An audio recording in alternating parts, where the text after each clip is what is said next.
Hello, everyone. Welcome in, welcome in. As we're getting started, why don't you let us know where you are tuning in from? Drop in the chat and let us know where you're calling in from, whether that's watching us here on the screen or if you're over the phone. Let us know. Okay, we got Pittsburgh in the house. Pittsburgh. I'm currently in North Carolina, Greensboro, North Carolina. So hello, everyone, and welcome to the Critical Accessibility Theory, Harnessing Strengths as Women of Color in Engineering. Thank you so much for joining us. My name is Kanaja Thompson, and I have the privilege of serving as the Programs Manager for the WCEC. Please, like I said, share with us in the comments. I'm seeing Washington, Colorado, Arizona, okay, all over the United States. Welcome, welcome. I wanted to start off by taking a moment to acknowledge the struggle for liberation, both domestically and abroad, that affect women of color acutely. The conflicts that we are witnessing across the globe all contribute to the mass disabling of vulnerable populations, leaving them with little to no support, and the systems of oppression that we rally against in our day-to-day lives seek to encourage us to remain unacknowledged and unaddressed. Naming this is just the beginning of dismantling these systems, and that remains a problem for us.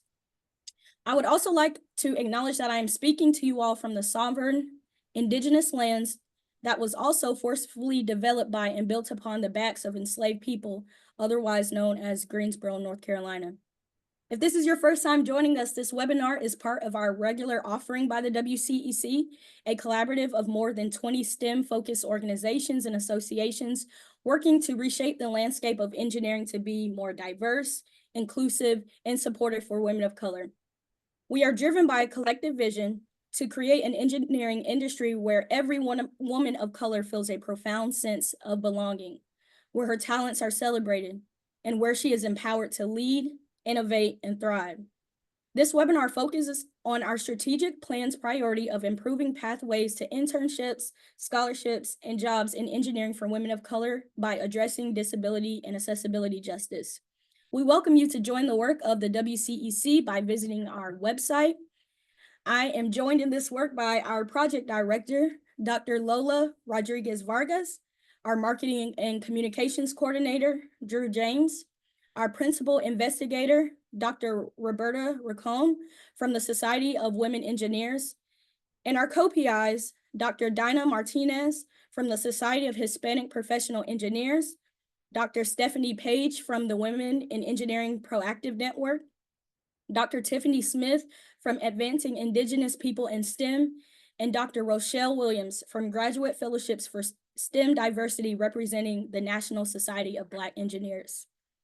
I would like to send a huge thank you to Samantha Evans and the International Association of Accessibility Professionals for collaborating with us today to make this webinar possible. A few housekeeping rules before we get into who you all came to see. I know you didn't come to see me, but wanted to lay out a few housekeeping rules first. I wanted to let you know that this webinar is being recorded and will be uploaded to our website and our social media platforms. As registrants, you will get first access to the replay via email. If you would like to also enable closed captioning, that option is available by clicking the CC icon that's at the bottom of your screen. There will also be a Q&A session at the conclusion of this presentation. So please make sure that you're using the Q&A tool at the bottom of the Zoom window. Right now, you all are using the comment section, and we are highly encouraging conversations. You'll also see the WCEC chat support putting some engaging prompts. So please talk back to us, y'all. If you decide to participate, please note that you are sharing from a personal experience, and we really don't want you sharing stories from other people that they didn't give consent to make public. We will also provide a link to a survey at the end of this session where you can tell us about your experience, improvements, and what other offerings you want to see brought before you for future webinars. Thank you so much for taking the time to join us in recognition of Disability Pride Month and Disability Pride Day, which is today.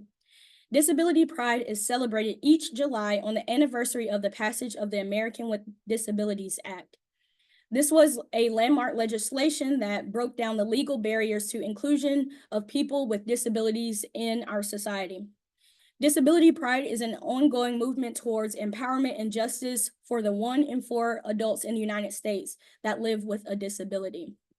So the moment that you all been waiting for, I would like to bring up to the stage and introduce our speaker for today's event, Crystal Preston-Watson. I'm sorry, Crystal. I don't even know why I mistakenly said that.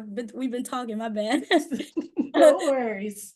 Good. But Crystal is the senior digital accessibility analyst at Salesforce. Her extensive experience in front-end and quality engineering has been channeled towards making digital platforms and products more accessible, especially for disabled users. Crystal's collaborations with numerous organizations have been instrumental in integrating accessibility practices and advocating for accessibility standards and legislation. Her contributions to the tech community include speaking engagements, workshops, and advocacy for improved representation and inclusivity. I don't know why I'm messing up my words within the industry. So, Crystal, I know me personally, I'm so excited to sit at your feet and listen with what you have to share with us today. So, let's go, Crystal.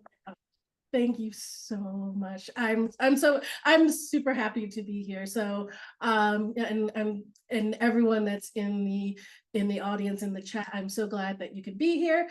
So let me while I'm sharing my screen, and might take a little bit just because that's one of those things that sometimes does. So I do want to say that that this particular talk that I'm doing, one, I want to make sure that I'm doing from I'm doing from a high level. There's no way I can get into all the nuances, all the different intersections that someone has of who they are as a person. So it would be really hard for me to be like, okay, let me, give you tips and advice and best practices for your individual situation. So what I'm going to, for today, my kind of presentation is an overview. And I'm almost there for sharing. And I think I'm sharing. Awesome. I just wanted to have that note. And so this is critical accessibility, kind of harnessing the strengths as women of color in engineering. And some of you may or may not be familiar that I did a talk last year that was titled Critical Accessibility Theory. And so some of you may have attended that talk. I did it twice last year. Some of you may have no idea what that is. You may think of critical race theory, and you would be right, because this particular theory was inspired by that. But for those who are unfamiliar and didn't attend those talks, this is what these are the 4 tenets of critical accessibility theory. And that is, first tenet is ableism is structural and systematic within companies and organizations, and thus prevent true accessibility from being achieved. Tenet 2, accessibility work only begins in earnest when the work benefits a majority without disabilities and often fails to address inaccessibility fully. Tenet 3, the experiences of disabled people with technology are often told by those outside the community and filtered and changed to better fit popular narratives, leading to solutions that aren't needed or undesired. And tenet 4, disability is viewed monolithically and not intersectional, leading to incomplete solutions and further problems. And so I came up with this theory from my years of working within companies as an accessibility subject, accessibility SME subject matter expert, and kind of my observations and experiences of trying to make accessible products from the inside. Now, this, so that's not going to really help a lot of you maybe in the audience, because one, you don't work in accessibility, though you benefit from accessibility, because, you know, if you do have disabilities, or even if you don't, you know, you're not, a lot of you probably don't have a job that is specifically you know, focusing on accessibility. So I wanted to focus on, you know, especially because this is Disability Pride Day, and this is the 34th anniversary of the signing of the Americans with Disabilities Act, of focusing on what, you know, disabled people can do as they search for jobs, you know, as they build their careers. And as I said, I'm doing a high level that would really kind of, that could help anyone, no matter what, you know, if they're disabled in other parts of their identity. So these are things that it's like, if you're disabled, that you know, I personally have, you know, done on my job search. I've, you know, other people who, you know, have told me things, and just observations of being from both sides of, as a job seeker, but also someone who has insight into the, you know, as the employer, though I don't hire people on my jobs, but I have sit on interviews and things like that. But I'm not a direct like hiring manager or anything like that.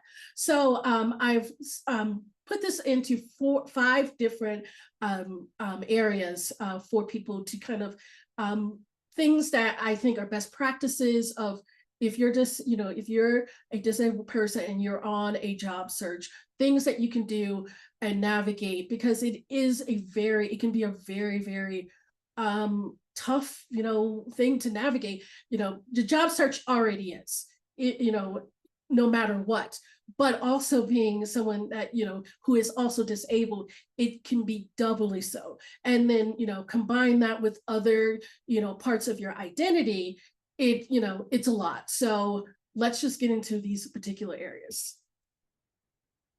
So the first is search and research. I mean, your job search, you know, comes, you know, first starts off with, you know, doing research. And there's a number of things that I think are very, very important for people with disabilities to do when they're searching for a job, and, you know, or a company to work for. And that is one of the first things you need to do is try to find company policies, and, you know, on accessibility statements about the, you know, about the products or their services, because really that's going to give you a really valuable insight of like, okay, do they even, you know, it's like, do they even give lip service to, you know, inclusion, or, you know, sorry, I'm gonna mute really because I'm actually sick. So I'm gonna mute really, really fast because I need to cough.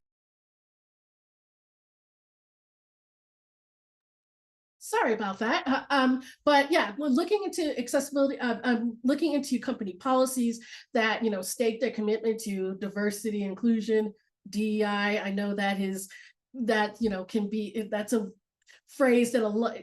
Yeah, I'm not going to get into that, but, you know, look for that on their website. Look for accessibility statements. If you are wanting to, if that company does, you know, provides products to the greater public, do they actually talk about how accessible their products are, their services are? Because if they, you know, that says a lot. A lot of companies don't have that. They don't, you know, they don't publicize that they have accessible, like they're, you know, nothing is 100% accessible.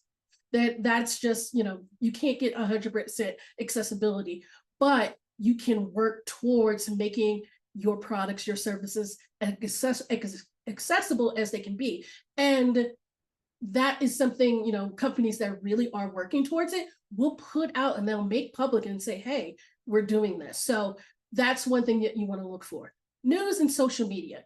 Pretty much you want to look at and make sure, you know, in that research of what has happened? Has there been any lawsuits? Have there been any sort, especially when it comes to employees, that, have felt discrimination or things like that. Again, news sites, social media, you want to, that's something that, again, this is, pretty kind of standard for any job search, but really, I feel that even beyond, even if a company has, company policies that say something, accessibility statements, there's the popular view, the populist view of what that company has done and might have done or might have not done. Connect with current and former disabled employees. This is going to give you probably the most valuable information that you have on if a company is very inclusive. Because, if you have someone that is a current employee and you connect with them and they said, they're like, well, you may not want to apply here. Or, it's like, really, you're applying here? Like that, I think everyone has had them. I don't know, when I have network, I've definitely gotten that from people that I've connected with, or a former employee is like, yeah, like I'm no longer there, but my time there was great. I felt, that they really listened to me and my needs and my accommodations. That's going to give you probably the most valuable kind of insight into a company and also a job role. And disability specific job boards. Really, if a company is seeking out putting their particular roles and job postings on specific job boards that focus on disability, that's going to say a lot, because many don't do that. Many don't seek that out. They're just like, they put it on the standard ones that are out there and they call it a day. But if a company's really going out there and seeking to put their jobs on a disability specific job board, then that says a lot. And I do have some of those job boards in my in the resources section. And so, I should also have specified, I'm kind of doing two parts of each section. One is kind of focused on the job seekers, and others are focused on employers. And what, if you're in someone that, works at a company and is seeking to make your company inclusive, accessible, kind of things that you want to kind of do. And that is this particular part. This next slide. So for employers, that is, you want to, one of the things you can do this doesn't go so much into the search and research, because you don't really have to do that because you're an employer, but partner with organizations that support disabled job seekers. That is really important, because again, as I said, making sure that you're reaching out, like, and putting jobs on disabled focused job boards really does, say a lot of, to a job seeker of like, hey, that they actually are trying, they're actually doing something to be inclusive. They're actually actively seeking out people that, that are not part of the status quo of job seekers that, they would get through traditional job boards that are out there. So, and I'll go a little bit more into these organizations, again, in the resource part of my slides. So the second area that we have is the application process and what can be done. So when it comes to job seekers, again, disability specific job boards. Again, I'm not going to talk too much about it. Like I said, you're going to find jobs there in listings there that are really focused on, by companies who are focused, who actually are trying to be inclusive. Even if you're not doing, even if you're not on a job board or a website that has job listings that are geared towards or focused on disability or recruiting people with disabilities, scrutinize job descriptions, because that, usually, it says a lot. You have a lot of companies that, they have their job descriptions, and they're pretty basic. But then you have companies that have job descriptions that specifically say that they're inclusive, that specifically actually go into that, hey, do you need accommodations in your application? In if you know, in your interviewing process, in the application process, then let us know. I may or may not work for some for a company that actually spells that out of like, hey, like let us know, fill out this form for accommodations in the job application process. So that's something that you really, really do want to do, because that says a lot. Again, it goes beyond just, lip service of like, we're inclusive, to saying, hey, we're doing these specific things to make sure that we are accommodating, job seekers and people who are applying to our company, because we want, the best people, and the best people are not, it's not, hinged on if you're disabled or not. The best people are just the best people. They have the skills, and it doesn't matter, what, if you have a disability. It's like, do you have the do you have the skills to perform this job? Cool, you do. You have a disability, that doesn't then it doesn't matter. And we want you, and here, we're going to help you. We want to help you apply so we can, get you hired here, if that it comes to that. And then also understanding your rights. This is going to come up pretty frequently, but really understanding what, so like things like this kind of comes in of with job applications, at least here in the United States. And I know there's a couple people that were from Canada, and I don't know all the policies and like rules and regulations when it comes to Canada, but in the United States, you can't ask certain questions on job applications. Now that's, and that, one of those is if you have a disability, sexual orientation, gender, and things like that. There's things that you can, that are optional, that you can, they can say, they can, do it like a, if you fill out a job application and they're like, oh, here is, kind of a, like a survey, and you can fill that out, but it can't, you don't have to fill those things out. So that's, and that's a part of knowing your rights, and especially when it comes to disability, making sure like, like the Americans with Accessibility .gov, of going on there and kind of, they do a good job of breaking it down, and you think, oh my gosh, I'm gonna be overloaded with like very, legalese and, kind of bill, kind of wordage when it comes to that. But ADA.gov actually does a pretty good job of breaking down into, I think, digestible and accessible verbiage of what the ADA means for you. So again, understanding your rights. That's really, really important, because sometimes, people have things happen, and then I get told about it, and I'm like, oh, and I realize they don't have their particular, they don't know their rights within, the job search of what can and cannot happen.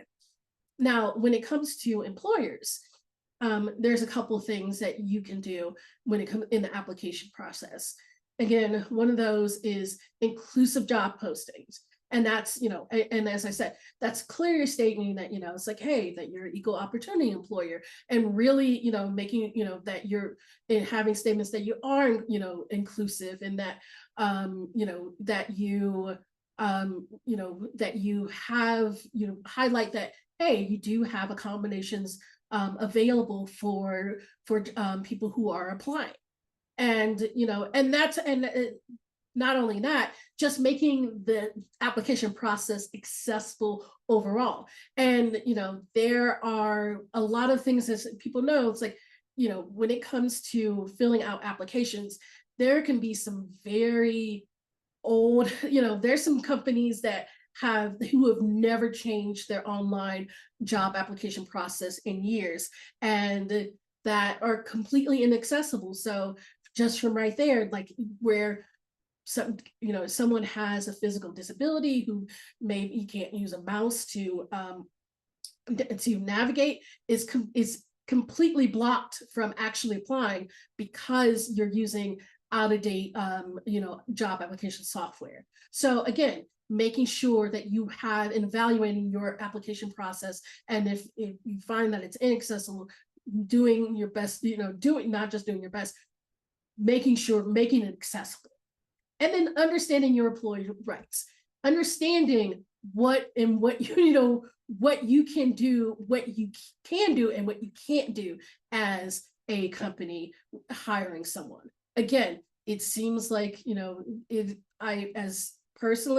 I have gone on job interviews that it is really apparent that they have no clue whatsoever about what they can and cannot do. And ask and really have overstepped bounds where that I felt that I'm like, hey, should I report this, and things like that. So again, understanding your rights, and your rights as an employer, but also the rights of job seekers and employees. And this is a big question coming up on this next slide. Of a lot of people ask me, should you disclose your disability in the application process? My answer is, it really is up to you. You don't have to disclose it. I know for me personally, I have in the past not disclosed it, and that's because I just felt the particular company would not, I felt that it would just be a strike against me, because they wouldn't hire me. But my current position, I did, and I was very comfortable with that, they knew that, and it was kind of like a fresh breath air. But I'm not going to say yes, you should, and because it really depends. Like, if you need a job to pay the bills, to make sure a roof is over your head, and you feel like that's going to be a hindrance to you in your job search, but you feel like it's not going to affect the job that you do, then maybe you don't. But if you feel like there's companies that, hey, I don't feel like this is going to be a strike against me, then I say, do it. Just, my view now, versus, when I was younger, like my stance now is like, yeah, I'm going to tell them, because I don't really want to, BS.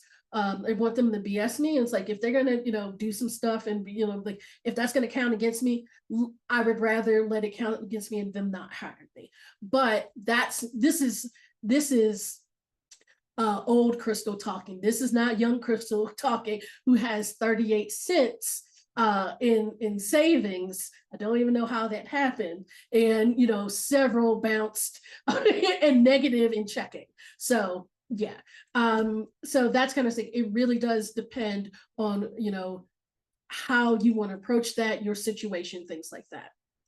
Now, area 3 is interviews.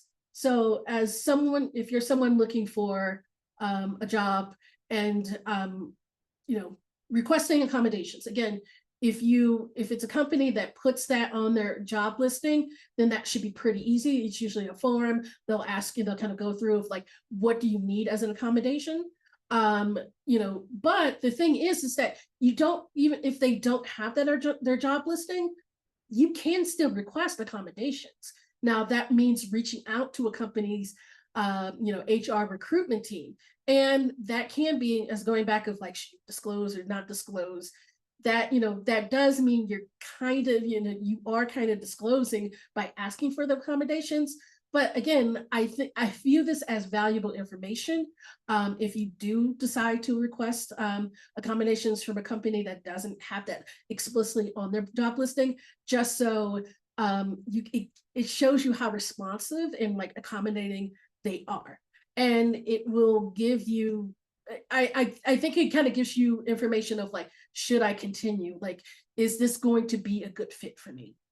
And then preparation and mock interviews. This is not so much of, this is not so much, focused on, disabled job seekers, but overall, but it really does help because I've done mock interviews with a lot of people who have disabilities, and it really does, I think, help kind of, I've given them feedback on like different things they might, they might want to do during interviews. So like I have, this is something I do in my time, and I volunteer for a lot of younger people who, who have disabilities, who are looking for jobs, and kind of doing the mock interviews so they can get comfortable, because it can be very, it can, especially you're young, you're just going into, the work field of, interviewing, but especially as someone who has disabilities. So if you can do that, I would say definitely do mock interviews. Definitely, mock interviews with a, kind of accommodation, kind of with your, assistive technology and things like that. So you can, try to think, of, if there's some technical issues, is there, any sort of kind of like, gotchas that you may come about that you kind of know about them before. I really do think that's really good. As someone like me who has social anxiety disorder, I mock interviews really did help me get over that bad interviewing person, because I just couldn't do it, with my social anxiety, and that's one of my triggers of like panic attacks, and it really did help me. So I really do encourage mock interviews and mock kind of answering questions and things like that from my in a job interview. Now when it comes to employers, you want to training for your hiring managers, because I think sometimes that's, you can get some really just, not great situations if you don't have hiring managers that are, that have disability awareness, that, who understands, why, people, accommodations, and accommodations don't mean someone is not a good fit for the job. It's just accommodations. So, and ensure that they're, not going to, they're assessing the, a candidate on like their skills and their qualifications rather than focusing on their disabilities. And inclusive interview practices. Again, just, making sure that you're structuring interviews to minimize biases, and like just really can make sure that your evaluation process is consistent for all candidates, that you're not judging someone on, on their disabilities. And then just, again, when it comes to accommodations, flexible with interview formats. They're, video interviews, phone interviews, in-person interviews, especially depending on the whole kind of like, are you hybrid? Are you, is it in office? Is it remote? Again, being kind of flexible with that kind of format. So next area, second to last, you're hired. You get an offer letter. One thing you want to do as the now potential, employee, soon to be employee, review the offer letter carefully. You want to understand exactly what they're offering you, benefits and things like that. Especially if you have disabilities, like if they're not offering you, like I've been, personally in the past, I, got an offer, and come to find out the health insurance really wasn't great. And, I took it, and then I, had some issues with the, particular the health and, care benefits that I had. So you really want to make sure you view the offer letter carefully, and along with any sort of like benefits and compensations that are in there. Negotiate. A lot of people don't negotiate. I think this is something, especially they feel like if you have disabilities, where I can't negotiate, because that gives them, again, if it's a bad offer, and or if offer you feel is not worthy of you, I should say that, not worthy of you, then you want to negotiate. You should get what what you think you are worth. And don't, accept anything just because you have a disability, because in the end, you're going to do a disservice to yourself. So negotiate. I negotiated for, I'm gonna be honest, I negotiated for a job where the difference was, I'm gonna be honest, it was $1,000. Like, I was like, I want that $1,000. Please give it to me. And it's like, they're like, well, we're gonna give you this much. And I'm like, I want a nice round number. And it worked. And I was like, because I had a set, I was like, this is what I'm worth. It was $1,000 away. And I'm like, hey, give it to me. So, again, negotiate. And then also understand your rights. Understand your rights. Again, it's gonna keep coming up. And for employers, inclusive onboarding and accessible onboarding. Really, like, if you're going to onboard employees with disabilities, it's really not great when that onboarding process is inaccessible.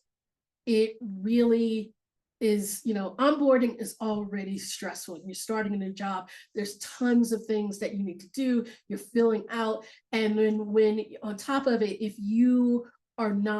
it's not accessible to you, say, a lot of forms, like if you're someone that uses assistive technology and that technology can't access certain things, that is not great. It doesn't, instill a lot of confidence in that employee in you. So making sure you have inclusive onboarding and that it is accessible and it addresses, the needs of disabled employees. And information on accommodations. Don't put it, be upfront with it. Don't have anyone, digging of like how they can go about getting accommodations. Again, like if they have to go digging forward and, jumping through a lot of hoops of like, well, where is that in the employee handbook and then guide? Again, making that, clear that, hey, if you need accommodations, as an employee here they go. So again, and that's really included in the, inclusive onboarding and in understanding your employees' rights. Again, just saying it, I said it's going to keep coming up. Again, you need to understand what you can and cannot do, what you need and you need to provide as an employer. And guess what? Reasonable accommodations is something that you do need to provide as an employer. So you should understand those. And finally, the last area is, and I'm gonna finish up, so it'll be 2:40. So it's like, I'm gonna get these 2 minutes in the workplace. So okay, so you're now in there. You've been hired, went through, you accepted the offer. You're now in the workplace. Requested, accommodations. Do that. Right away. Again, if I was, I'll go ahead and do that.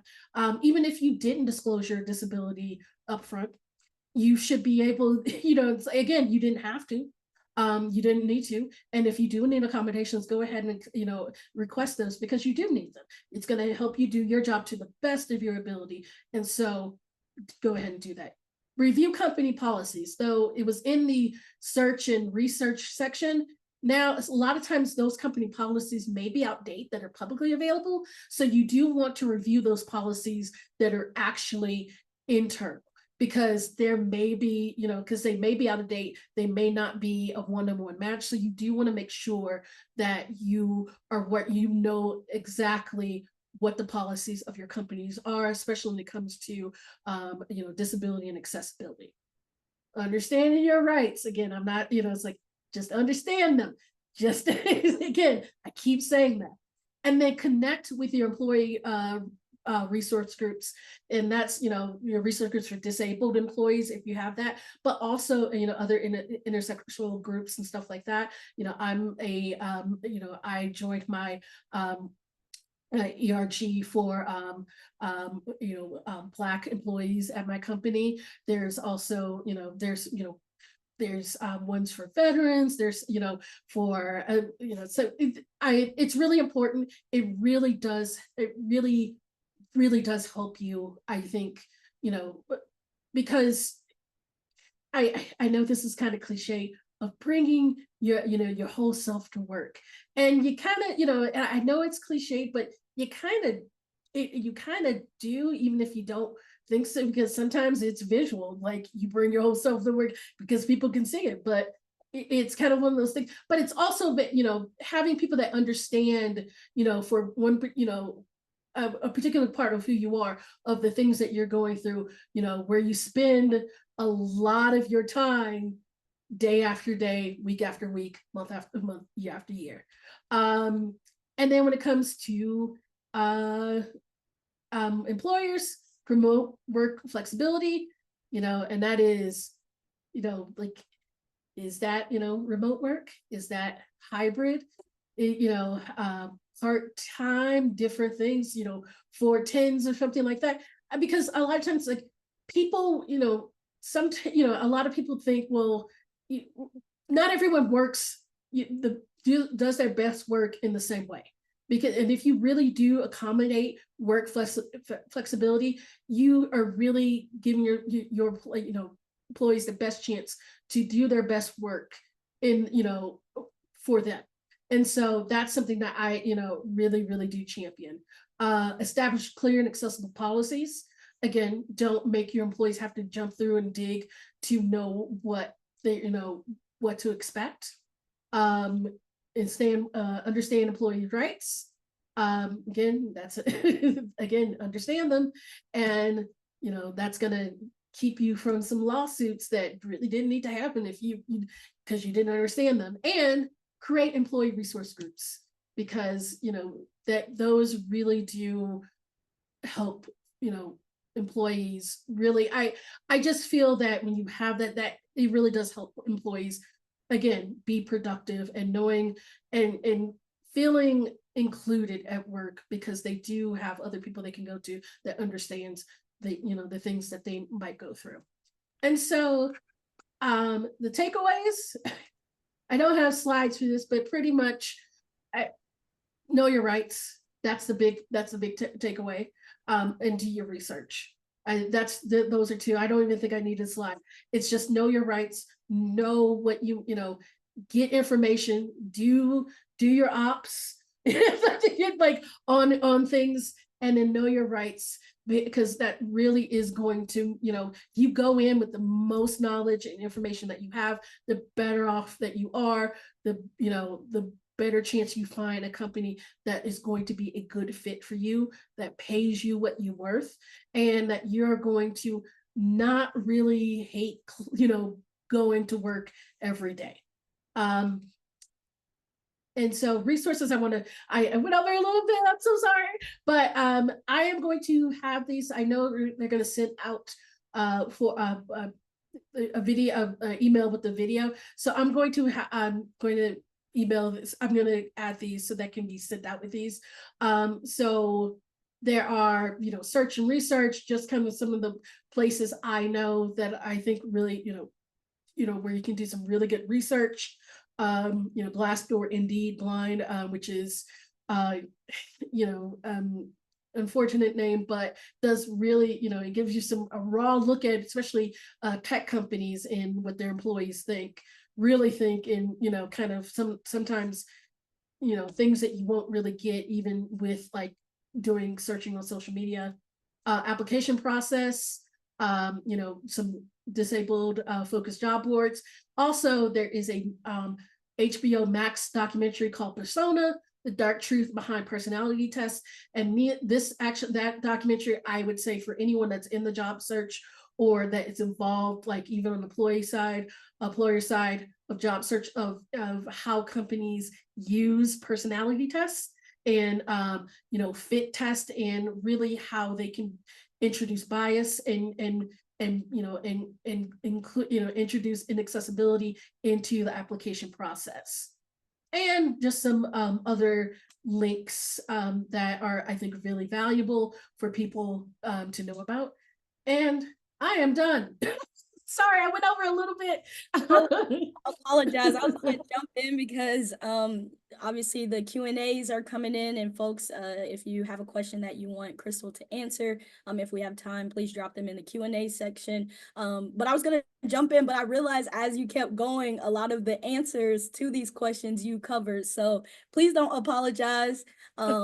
So yeah, we'll go ahead and get into the Q&A, and just to let the audience know, I'm gonna be combining a lot of the questions because a lot of them have to do with resources, how we hold these institutions accountable. And I really want to thank you for orienting us to accessibility justice, all the way from the application through the interview, hiring, and then as a actual professional. So thank you for that, Crystal. The first question is around how can we push for STEM jobs to be more inclusive of disabled engineers. So you kind of listed out how we can hold accountable the actual system and the actual institution. So I'm wondering if you could give some like concrete examples in any of the industries, whether that be education, the private sector, government at all levels. I'm wondering how can we push for there to be more inclusion for STEM related jobs?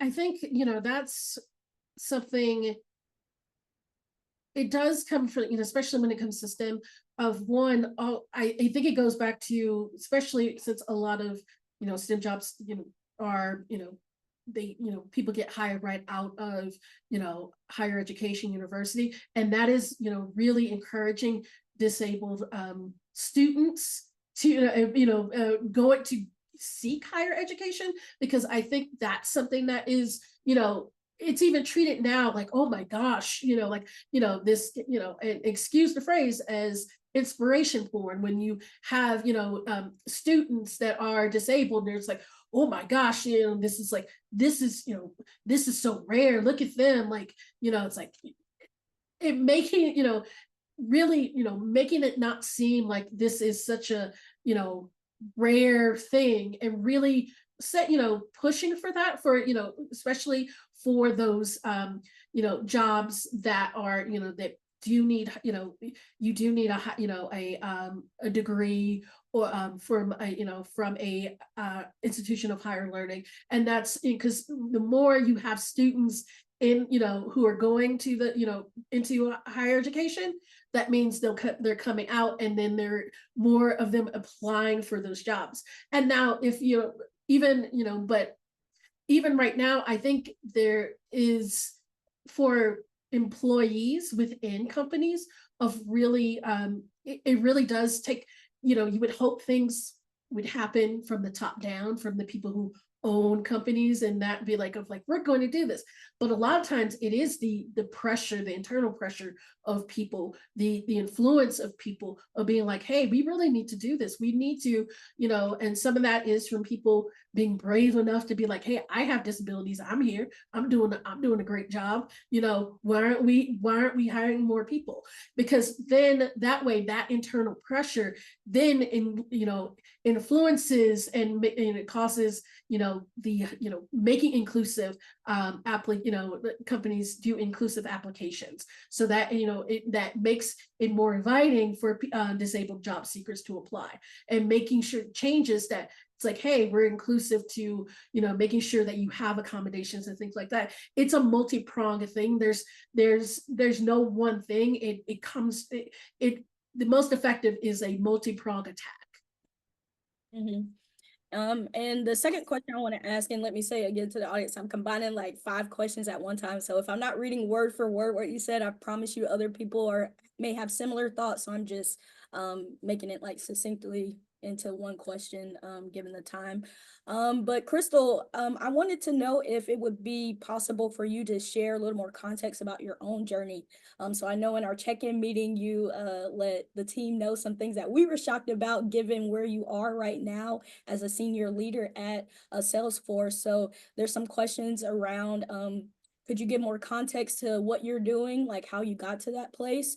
And I do know you spent some time like in college and looking for other like funding resources and whatnot to get the skill sets that you have now. So in addition to sharing context about how you got like the journey to where you are right now, I'm wondering, do you have any resources off of the top of your head that have to do with money, that have to do with dollars? So any funding, scholarships, grants, anything of that nature that can support our listeners today?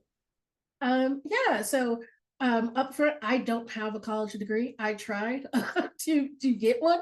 I have certifications that it allowed me to do them remotely. And I don't have a college degree because my social anxiety and depression was very, very, very severe. And they have been and they were, especially back when I was, when I first went to college, to the point, they were undiagnosed. I could not function in that type of environment.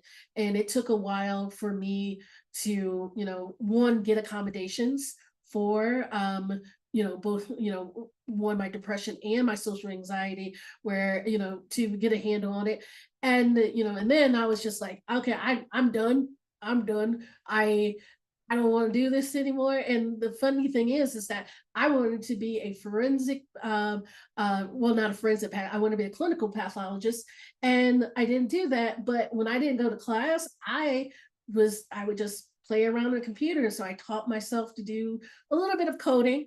And that kind of is how I led me to my position now at where I'm at now. And I am actually focused on internal digital accessibility for employees. So employees that, any sort of digital tool, resource and things that, if they find those are inaccessible when they're doing their jobs, I come in and try to, help remediate those issues, those blockers, to make sure that those tools are accessible so they can do their jobs, and also try to do that on the more proactive and making sure that, one, vendors are doing that, but also internal teams as they develop tools that are used internally to make sure that they are accessible for their colleagues. And I don't have any sort of, like, when it came to college and stuff, I was definitely I did my FAFSA, and that was a headache, and I was the person that got, I got grants and stuff like that. But what I can do is ask around, and so by the time this is ready to be sent, have those have those links sent along to to me, because I was never good. I mean, I ended my college career with a 1.8 GPA. So I was never good for a scholarship, which led to me just being like, peace, I'm done. I can't do this. But and I'm not saying, and that's just my particular journey. There's, I know so many really awesome people who ended up getting, their degrees and advanced degrees and things like that, that are women of color, and that really makes me proud. I was just not one of those, I was just not one of those that could get that. I can a 6 week, a 6 month cert, I'm there. A 4-year degree, probably I'm not. I feel you. Look at you now, though. So, Yeah. without it. So, no, for real, Crystal, you're a jewel. And thank you so much for sharing your time and expertise with us. And in the chat right now, y'all, is being dropped right now. I would like to invite all of you to take a few minutes to complete the survey about Crystal's talk and her answering a lot of you all's questions today, to let us know areas of improvement, and to also gauge some ideas around offerings that you all want to see coming up. For our upcoming September webinar, the WCEC will be collaborating with SHIP to celebrate Latinx and Hispanic Heritage Month. I also want to give context to our forthcoming programs that we'll be launching. I know you all have been waiting to see what offerings the WCEC will have, not only for women of color in engineering, but the institution serving those. So our resource center, our profiles database, our webinars, all of that will continue and be dropping this upcoming fall. And one program area that I'm probably the most excited about is the travel stipend program, because that's money put back into our community. So be on the lookout through our newsletter, through our LinkedIn and other social media platforms, through our website to get context to all of the offerings that the WC is going to be offering you all. But I wanted to get all of those logistics out of the way and again say thank you, Crystal. For sharing with us today. It was a lot of information that I don't know, especially as one coming into the space, not really being like fully oriented in disability or accessibility justice, sadly. So this just put a spark into me of how I can show up better as a coworker, how I can show up better as an employee, to hold these systems accountable that continue to oppress and further marginalize our persons with disabilities and those collaborating with them. So again, thank you. And y'all, please don't forget to do the survey that's in the chat to let us know how we could do the next time. So thank y'all for joining us, and we'll hang out for a few minutes to allow those to click the links that were in the chat. But other than that, I will see you all in September for our next webinar. So I know we have like 4 more minutes. Yeah. And I just wanted to say, and I didn't, since this was a higher level and I didn't go into kind of the intersectional kind of, things, because again, as I said, it's a lot to, and I didn't want to be like, this is, but for me, especially as, a Black woman, within accessibility, there were times I definitely wanted to drop out, because like a lot of, especially in tech, being in digital accessibility, it's very, most people don't don't come from my background, don't look like me. And I was very lucky that I was connected with some other people of color, other Black women who are in the space that really did help me. I think one of my, because I'm, as my grandma said, it's like and my granddad said, it's like very hard-headed. And so, and I'm also someone who's like, if you tell me no, or if I feel like I don't belong, then I'm going to stay here. So one of the things when I started to not feel welcome is I actually did a talk, very new to the accessibility space, of like that focused on women of color within accessibility, because I was like, no, I'm here and I'm gonna show that we're here, and I show you that when we think about disability, we gotta think about how different different identities really do affect how disability is experienced, and how you navigate that life and experience. So that's something that really really has driven me, because I didn't feel exactly comfortable in this space, and one of the things I try to do is make anyone feel comfortable. That's kind of why I do talks like this, because I want people to run up like in here, just like throw open the doors and be like, hey, come on in, because because that's the thing, is like gatekeeping, trying to keep people out is not going to get accessible, it's not going to get us what we need until and we're not going to get what we need until we understand that one experience from one person is not reflective of of the whole, and that we really do need people's we need various experiences to really understand a particular thing, a subject or a field, or accessibility. Like it really does, like so that's kind of my thing of, and I know not everyone is like that. I've had a lot of experience of that, and I know there's some people out here who are I know we got 1 more minute, who are out here like wanting to get an accessibility. Find me on LinkedIn. I always kind of I'll eventually get to you. I won't get you real fast, but I'm always, thrilled and happy to point you to different resources and things that you would need to do to really, up your skill with accessibility knowledge, and, coming from like, a technical point of view, content, and other ways. So Thank you for sharing those resources and making yourself available to those who want to reach out too. So again, thank you all for joining us, and make sure you stay connected through our website, social media platforms, and also equally important, let us know how we did in the survey that is in the chat. So thank y'all.